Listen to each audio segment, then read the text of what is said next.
Alright, in this video we're going to talk more specifically about the formation card and the set of steps that you follow when you do draw a formation card. As an example, I've got the Charlie 111 card that's associated with this formation over here set out onto the board. Now there's a very specific set of steps that you're going to follow in order when you draw a formation card.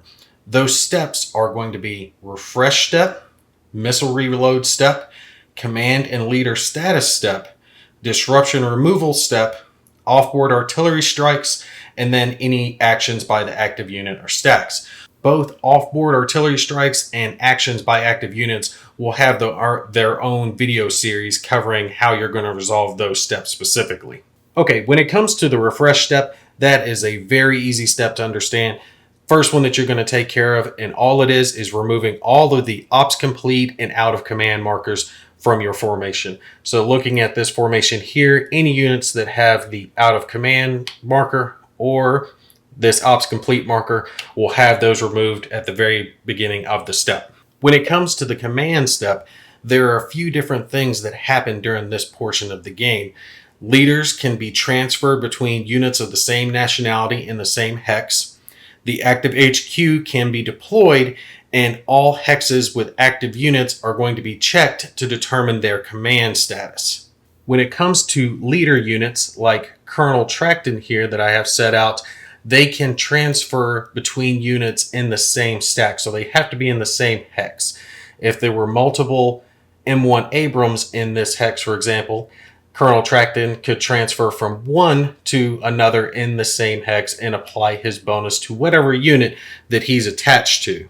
Do keep in mind this doesn't count as an action, so transferring from one unit to another in the hex would not get a ops complete marker. Once any leaders that you're transferring have been transferred, that's when you're going to deploy any of your HQs to the map. Now, an HQ is always going to be in one of a number of different positions. They're either going to be on the map stacked with a friendly unit like this HQ is, or they're going to be off map in the friendly HQ holding box, or off map in the friendly suppression holding box, or off map in a retained end of operations card.